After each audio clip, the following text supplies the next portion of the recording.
Even a racist person that watches a Tyler Oliveira video is like, well, I don't want to leave this video thinking certain things are not true. I want to make sure that my racism is 100% unfiltered and truthful.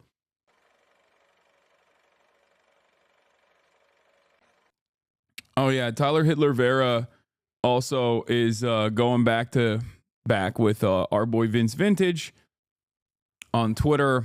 His Christmas is ruined, it seems, but we'll get started there. Before I give you the Luigi Mangione updates. So he came in and was like, my response to some valid criticism I've received that finally isn't just someone calling me Hitler, which is really funny. I like that he knows that I call him Tyler Hitler Vera, and I like that is stuck, okay? Because he is, and I have no issues calling him that because that's his output. Just so everybody understands, that's just his output, okay? The YouTuber Vince Vintage spent the last 4 months going through roughly 2 years worth of my videos and produced a 49-minute video attempting to paint me as an evil supervillain. I think he didn't go hard enough, for the record. I think Vince Vintage did a very normal, I already blasted off, chatter. Here you go. By the way, let the people know that I'm live and alive. But I think Vince Vintage in his video, which we covered on the broadcast, I watched it when it first came out.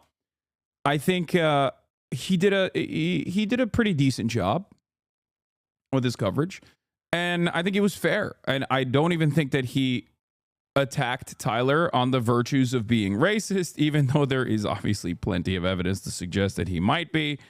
But he simply left that up to the viewer, right? Like, and I think that's a solid way to cover this, because otherwise people immediately go, oh, you're biased. You're biased. You're biased. You're a libtard. You're biased. Like, he took a more neutral tone and was like, look, I'm not going to call him a racist. I'm just going to show you some facts about what I've seen that has rubbed me the wrong way. You know? Why'd you have to cook my boss Tadic like this? Oh, dude, this goes so hard. I have his finals mouse, by the way. I don't know if I have this one specifically, but I have one of his finals mouses that he sent me, and it's fire. It's so sick. I said, did you even watch Dune Lamau?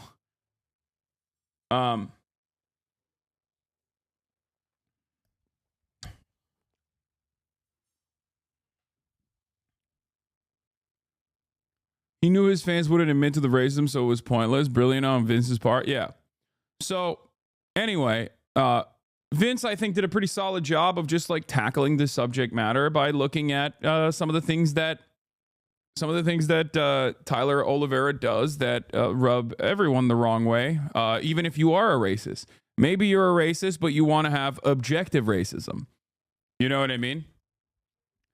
That's the beauty of tackling an issue like this from the angle of, this guy's just lying.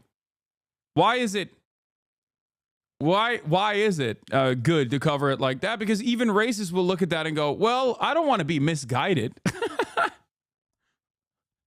Even a racist person that watches a Tyler Oliveira video is like, well, I don't want to leave this video thinking certain things are not true. I want to make sure that my racism is 100% unfiltered and truthful. Anyway, for instance, a news clip from West Oakland, Pittsburgh made it in our video about Oakland, a New York City headline about a shooting in its final cut on a video about New Orleans, and a news clip of a troubled teen in Miami that made it into a video about Memphis. To whoever this may surprise, I have a small team that helps me edit these videos. He's just a small content creator with like 7 gorillion views, by the way. You know? He's just a small guy. He's just a little guy. You don't understand. I have an editor dedicated to placing B-roll on top of our videos to add visual aid to show examples of various things we discuss in the videos.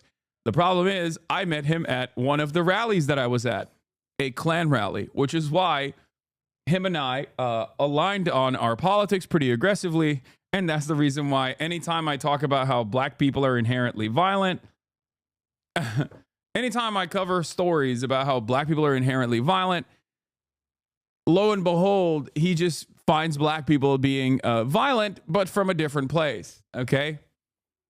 My bad. Anyway, I like that he just turned around and was like, it's my editor's fault, not me.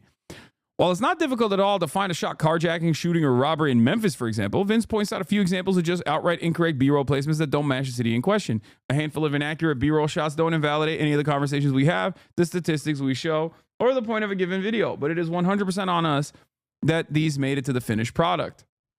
Ultimately, everything we do is under microscopic examination, and we will most likely make mistakes like this in the future. We will be more vigilant to do our best to avoid them. He's like, I'm going to get so much better at doing racial agitprop. Trust. This is all a work in progress, and we will continue to learn from our mistakes. Thank you for all those who offer constructive feedback, and we will do our best to meet your expectations. I appreciate all of your support.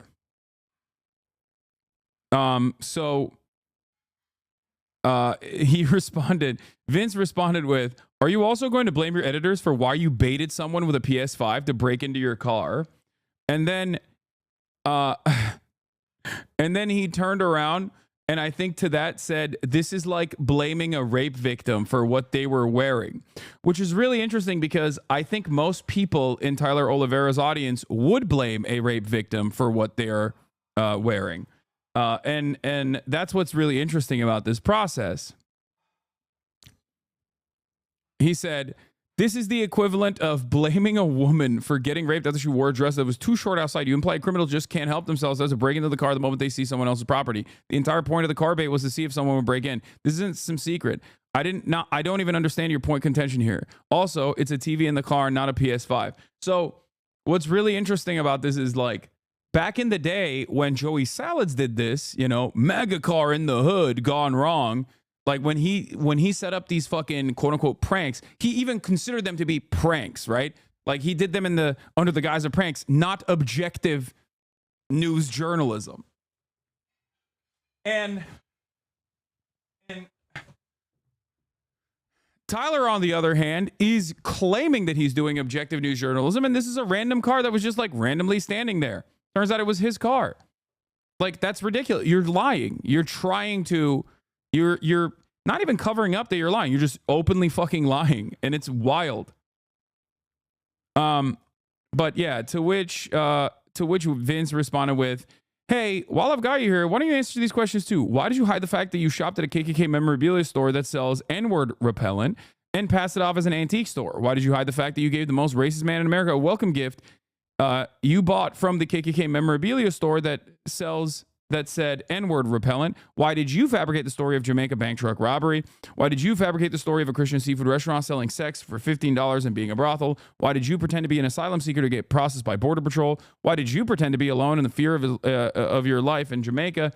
But in reality, his tour guide was right next to him. Your tour guide was right next to him. Okay, this is grammatically a little bit wonky, but why did you hide the fact that the 9/11 truther expert you brought on believed that Israel blew up the World Trade Center? Why did you hide the fact that you brought on known fraudster Darren Stalkup as your Oakland homeless expert?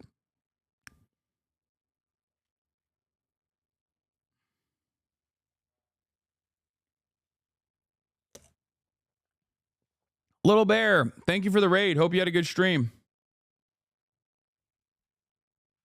So I think, critical support, or not even critical, full support to Vince here on his endeavor. But why does Tyler follow us on? Because me and Boy were some of the early accounts that actually recognized that he was doing Mr. Beastified, unlimited right-wing agitative propaganda, and we had an issue with that. We took issue with that, and that was very frustrating. And I think he did not know how to react to that. And he just started saying all of these woke libtards are angry at me because I do real journalism and they don't. So, cool stuff there. Yeah, he Mr. Beastified racism, which is wild. Okay.